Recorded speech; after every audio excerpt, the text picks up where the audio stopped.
Boom, there it is, ladies and gents. We're ready to celebrate today. We got a great show. If you are interested in growing your business, you know it's going to take more than you, right? That's what today's episode is all about. So let's do this. Here we go. Shut up and sit down. Is your business in need of customers? Then you found the right show. Hernan Cias is the business bro, and he makes getting customers fun and easy. Watch, listen, and learn as each episode is designed to sell. Welcome to another episode of Business Bros. All right, ladies and gents, let's do this. Who do we got on the show today? All right, well, today's guest, let's see. So you want to take your business to the next level. Well, truth is you can't do it by yourself. You're going to need people, and not every entrepreneur was built to manage people. But today's guest has been helping small businesses go from no employees to hundreds of employees. He's built a framework that helps scale and grow a lot easier than you've been trying to do. So I'm curious to find out what he's up to. So let's welcome to the show the founder of comprehensive Abunden Framework, Mr. Karl Maier.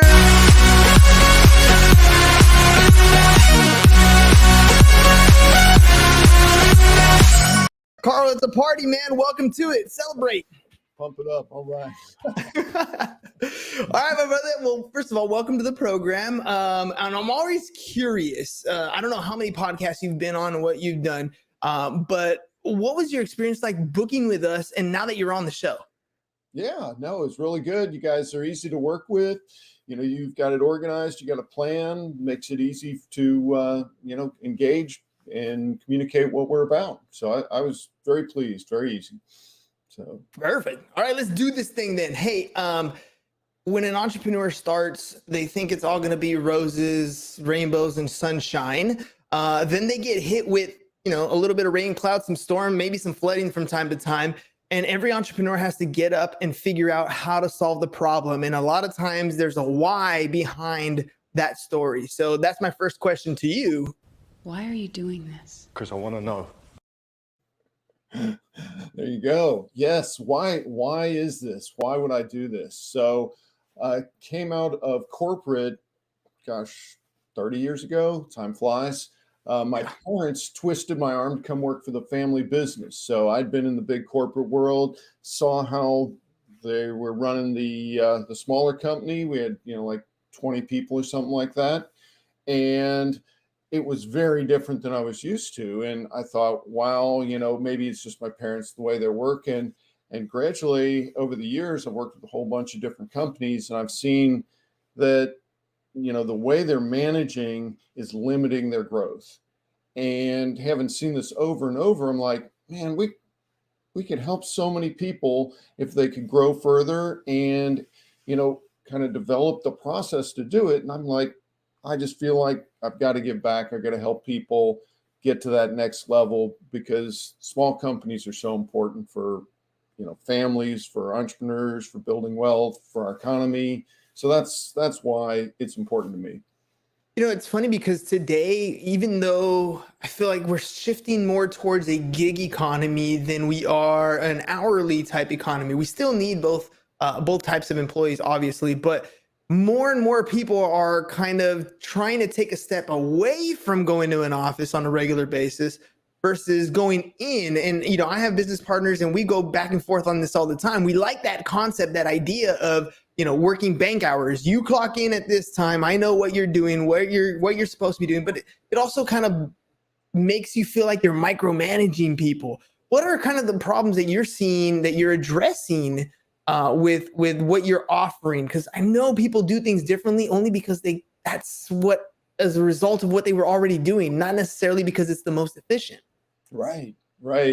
I mean, these days, more and more people working remote. One of the big oil companies, I was talking to somebody this weekend, and, they get 1 day a week now that they're able to work from home and, not have to go in the office and work that, 9 to 5 or whatever it is. And so it's, as a manager, it's a big mindset shift to say, I don't see you there working on something. How do I know you're doing anything? and it doesn't matter if they're, a block away or halfway around the world. That's still kind of a scary thing for a manager. So yeah, I'm seeing a lot of it. And it's very much what Abundant's about, is helping you deal with that, helping you find ways to organize it, track that things are moving ahead, but not micromanage. And so, it's really timely conversation for that, all the remote workers. Oh yeah, it's scary whenever you're going to bring on any employee. I know for a fact, my own experience, every time I bring somebody on, I feel like I'm a terrible manager. Like, am I supposed to be telling them what to do? Am I supposed to be asking them to do it? Am I supposed to set expectations? Do I let them set expectations? Like, so many different things that I just have a question mark. I'm afraid because I don't know. And I know there have been people that have been in that situation where they're getting ready to move there and they come across somebody like you. So let's, what is it that you do exactly for them? What do you do? What do you do, dude? Yes. So, that's a great question. And we all want to be treated like human beings. We're all different. We're all individual. And so it's not like, wow, there's one size fits all answer to that question. I think it's the first thing.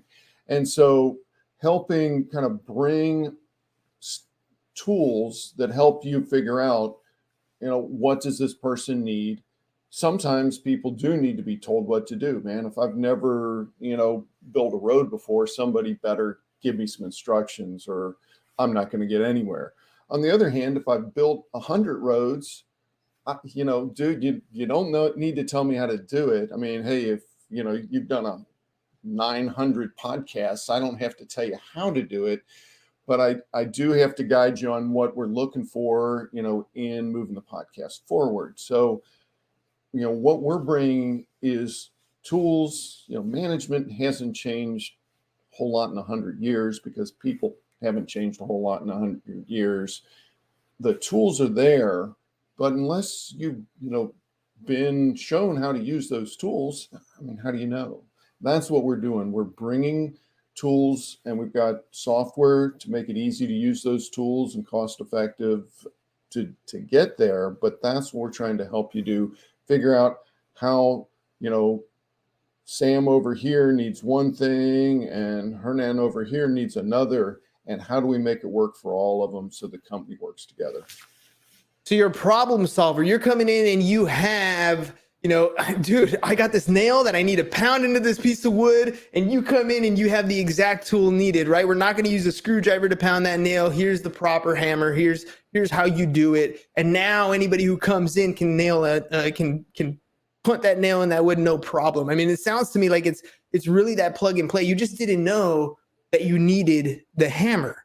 Right? You saw the problem. You just didn't know that there was a tool that existed. So as a company, what problems should I be experiencing, or things that I should, red flags that pop up in my organization that allow me to say, you know what, I might need a team like Abunden? Hey, we've got a problem here.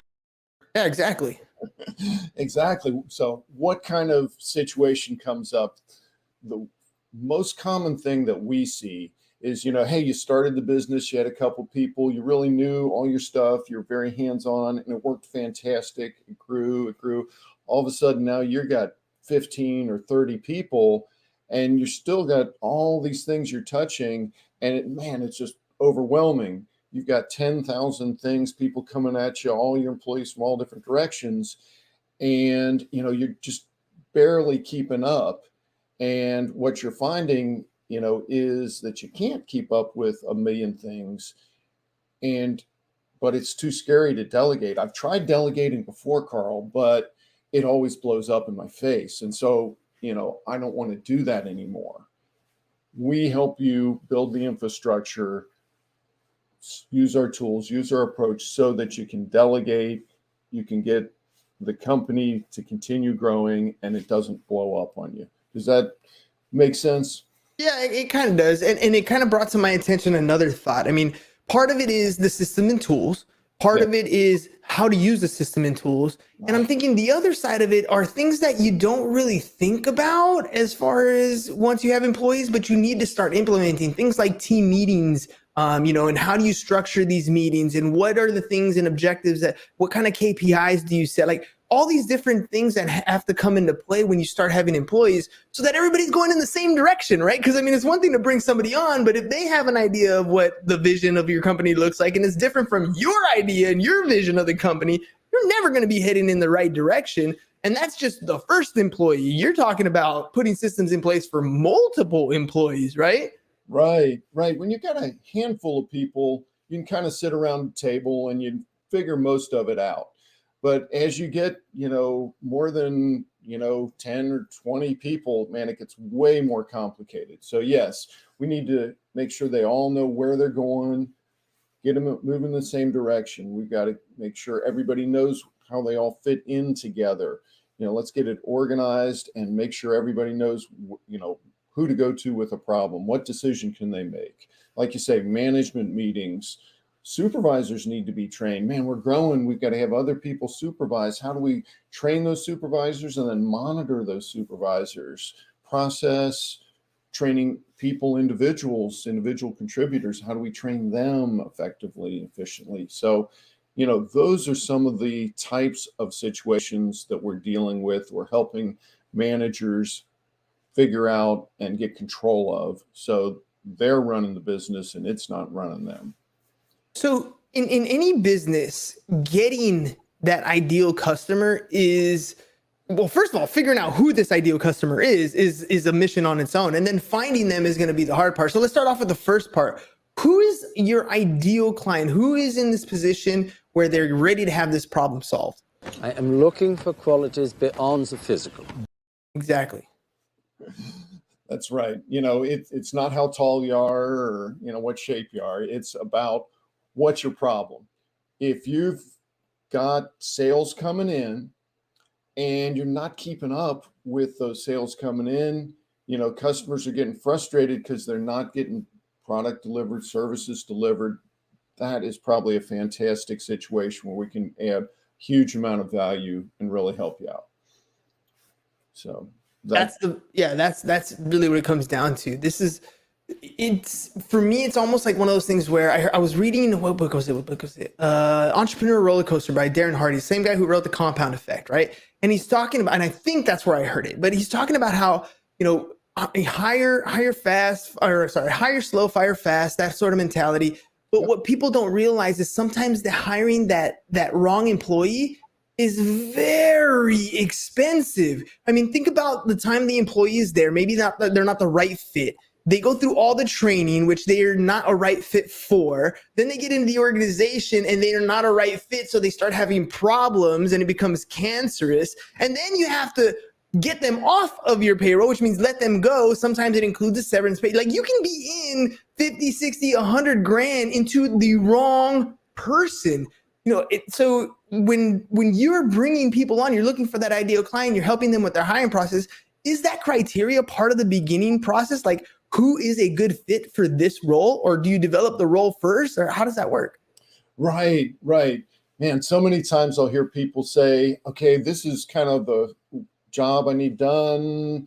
That's kind of the idea. And the first thing they're thinking is, oh, maybe, Susie can do that for me, or cousin Joe.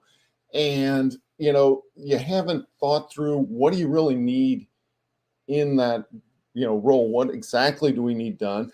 What type of person, what behavioral characteristics? And so, yeah, we absolutely help them figure that out.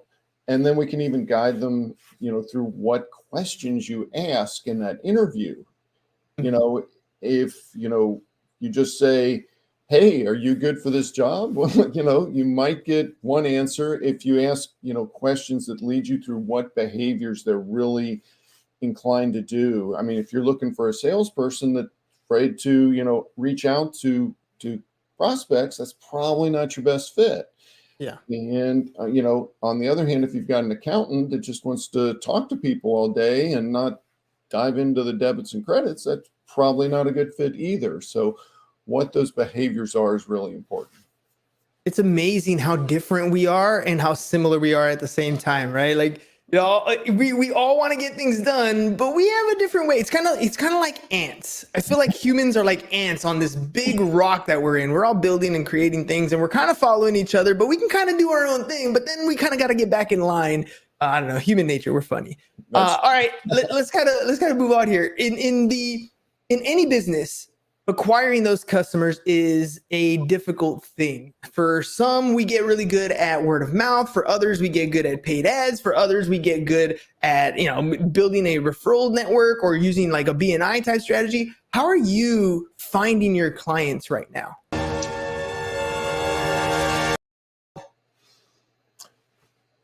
A lot of what we get is referral, either from current or previous clients.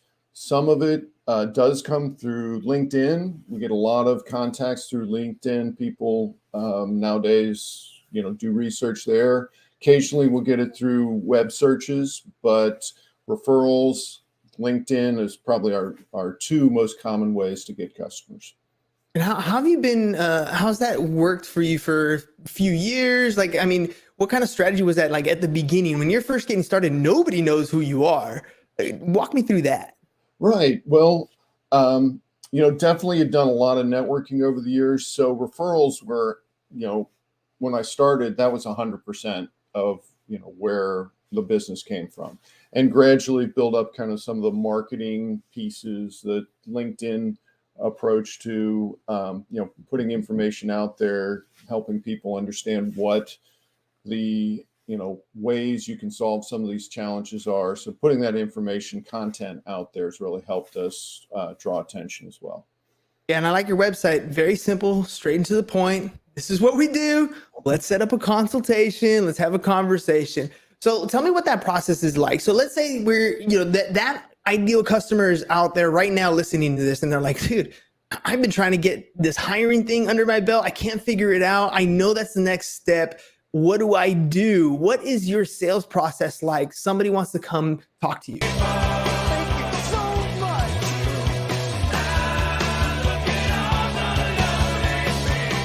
That's a lot of sales. A lot of sales right there. There you go. They're coming in. We love it. We love it. So the way we start is we have that call, and it's an assessment, 90-minute assessment. We'll take the time we need to really learn about your situation, your challenges, learn a little bit about your business. And, many times we find that, what the problem you're talking about, just really isn't a fit for what we do. And that's cool because, been around a few years and got contacts in a lot of different, areas. And it's like, right now, what you probably need, is this person. And so we're happy to do that. It's not a high pressure type situation. It's let's understand, very consultative, learn about you and see if we do have the tools, the approach to solve your problem.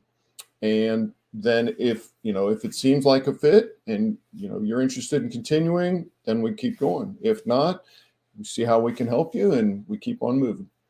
What would you say are some of the biggest hesitations that clients have that you've overcome as an objection? It's something that, seems like a big problem, but actually can get solved relatively quickly. I'd say the most common thing we get is just, what you're talking about, Karl, management. I've got a bad feeling about management. I work for this big company and I don't know that I want management in my company. And so, that's really a common kind of barrier to kind of overcome and go, you don't have to do management like a Fortune 500 company. What we're focused on is businesses with 7 to 70 people. And you can manage in a very human way at that scale and still grow your business, still make it a more enjoyable experience for you and your employees. And so I think that's kind of the challenge that, we see fairly commonly. Well, my buddy Two-Face, the villain in Batman, I love the line he has. He says, "You either die the villain, you either die the hero, or you see yourself become the villain." Right? And I kind of thought, when you're talking about that, like I don't know if I want my big company to be, managed. I'm thinking to myself, but you want to be the big company, right? Like they kind of go hand in hand. Like you can't have one without the other. It's got to work that way. I mean, Apple, for example, was against, big IBM, the big blue, and all of a sudden, look at them. They're that giant Apple, right? Like that, they're the big conglomerate. Like at some point you shift over to that and you got to kind of internalize and realize that the reason those companies are successful, there are a lot of clues that they leave behind naturally. One of them is management style. Now you can take a look at different management styles and how different companies have used the company culture or the way they set up, compensation plans or how they deal with employee disputes or whatever it is, and kind of model different things. And I feel like that's exactly what you're doing. You have just spent the time learning all this stuff so that when a business owner is ready to get started, they don't have to go and take that giant education. You've already done it, and we can kind of just tailor pick certain strategies that'll work for your ideal company. Does it sound about right? That's right. That's right. There's a lot of variations. I mean, if whatever you're doing, whatever you're selling, I mean, you know it. You know what all the options are. You know what people have tried. I mean, if you're baking pretzels, you've bent it every single different way. What we've focused on is managing lower middle market companies, and we've stepped in all the potholes, tried it every different way. We see what works and what options you've got, and we've created the approach that's the most cost-effective way to transmit that to you, to give you what you're looking for, in the best solution. Is there a particular industry that you would primarily like to focus in on, or you kind of just open, service-based products? Like, what's the criteria there? Fundamentally, the problem we're solving is about managing people. And so there are some industries, oil and gas reserves, real estate, that really don't, a lot of the financial investment situations don't leverage people nearly as much as other industries. But we absolutely, we're working, in the chemical industry right now. We're working in laundry industry, a lot of services, but software. If you're building software tools, you're managing people, distribution, manufacturing, they all leverage people. So that's very key for us. If you're dealing with the challenges of managing, 7 to 70 people is what we like to say, but you're managing those people, that's the problem we're solving. So that goes across many industries.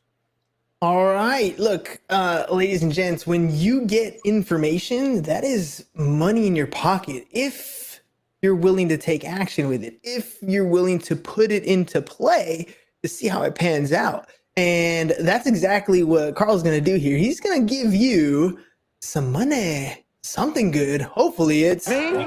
I'm giving away free money. in the form of education, of course, or consultation. Karl, what are your promos right now? We're actually rolling out our office hours program. This is a way that we have a program once a week where we take questions that people have about managing their company, and we answer them. We record it. You can either watch it live or watch it recorded. And we think that's a fantastic way for you to understand our approach, get some, like you say, free money in the terms of knowledge, and helping people with that. Sweet, man. All right. Well, the last thing I think people need to understand is if they do want to get a hold of you, consult with you, work with you, how do they do that? Say hello to my little friend. How can they say hello to you? Hello, that's right. Of course, you can visit our website at abunden.com. You can find me on LinkedIn. You can find Abunden or myself on LinkedIn or any of the social media. And you can email me at karl@abunden.com. So there you go. Perfect. Karl at abunden.com. That's Abunden for all you listeners out there instead of viewers. Although you can check it out, right? We're on Facebook, LinkedIn, YouTube, Twitter, Twitch, whatever you got. It's on your phone anyways. All right. Last little thing, Karl, you've been a tremendous guest. So let me see if I got what you were putting down. I'm going to make him an offer he can't refuse. All right, ladies and gents, here it is. You are ready to scale. You know what that means? It means you're ready to take your business to that level where you start making that income that you're looking for, that you dreamed of at the very beginning, but you need help. You need other people's expertise to get you there. And here's the deal. I know hiring can be tough, but you don't have to be alone at this. You can go to abunden.com, abunden.com. That's ABUNDEN.com and set up a 90-minute consultation where my man Karl is going to sit down and talk to you about what you're doing in your business, where it is you want to go, and how he can help bring the proper management to get you there. Abunden.com, ABUNDEN, abunden.com. What do you think, Karl? How do you do? Hey, fantastic. I love it. You've got a great podcast, and I'm a fan. I'm subscribed. Perfect, man. Well, let me ask you, dude, because that's really what we're about. Earlier you mentioned how you first started growing your company through word of mouth. And I believe that is the most powerful form of marketing that you could possibly do. The only problem is you can't put it in a bottle and use it as needed, right? It kind of just happens when it happens. So we kind of found a way to semi-bottle it. Maybe the diet version, but it's still good. Our video testimonial. So what was your experience like on the podcast? I love the podcast, man. Great questions, organized, segmented into easy to use segments that our social media can repurpose so we can spread the word about Business Bros and about Abunden at the same time. Oh, that's what I'm talking about. Karl, you've been in business for a while. You came from corporate. You've been doing your thing. If you could give advice to a younger entrepreneur, I teach a class called Financial Algebra. They're about to graduate high school, enter some of this real world stuff, and they're contemplating, do I get a job? Do I go gig? How do I make my next paycheck? What kind of advice would you give to somebody at that beginning stage? So there's a few things that I've picked up over the years that other people have told me. One is cash is king. Keep track of your cash coming in. Make sure it comes in faster than it goes out. That's number one objective in all of this. It's great to have a job that feels safe, but I think over the long run, you'll find that if you can do a side hustle or build up your own gig, in the long run, from a security point of view, you might be a lot happier there. But everybody's got to find the balance of risk and reward that they're comfortable with. Some people are way out there and some people need a little bit safer way. There's a lot of ways to do your own gig, no matter where you fall on that spectrum. Hope that helps. Totally does, dude. And I totally am with you. Everybody needs a side hustle. Have you seen gas prices these days? Holy moly, you're going to need a side hustle just to get to work. I mean, that's some crazy stuff. And we're living in a strange time. Karl, dude, I keep saying every generation has their big event, right? I mean, it can go back from like JFK and Vietnam and what do we have recently? We had a big recession. We had 9/11 before that. We've had COVID. I feel like these things are just getting closer and closer and closer and closer and closer and closer. At least as an entrepreneur, we have some sort of control over what our ceiling is, as well as, there is a bottom floor, right? There is zero. So we can go to zero in either case. What do you think about what's going on in the world, man? What's your 2 cents there? Man, like you said, the world's changing and I see a lot more change coming. It's not disappearing. The most flexible way to adapt is to have a small company. If you're an employee, you don't get to decide how to adapt. And if you work for a big company, that's like turning a battleship. It's very slow. So if you got a small company, you can react, you can adapt. gas prices go up, your prices go up. That's, the world's still changing. Don't look for that to stop. Figure out how you want to adapt. Couldn't have said it better myself. Adapt. That's it. That's the key right there. That's how we as human beings have survived and dominated this planet, and we've become the only species on this planet that pays to be here. But it is what it is, ladies and gents. It is what it is. All right, Karl, thank you very much. Once again, ladies and gentlemen, if you want to talk to Karl, abunden.com. You can also find him on LinkedIn at Karl K. Maier, Maier. That's it, no .com. It's just at Karl K. Maier on LinkedIn. All right, Karl, thank you very much, ladies and gents. We'll see you guys again mañana. Peace. And we're out. Thanks for watching The Business Bros. If you're ready to get more clients and want to work with The Business Bro, visit our website, www.businessbros.biz, and click on the Need More Customers button, or learn how to generate more referrals with our video testimonial packages. Go to www.businessbros.biz and start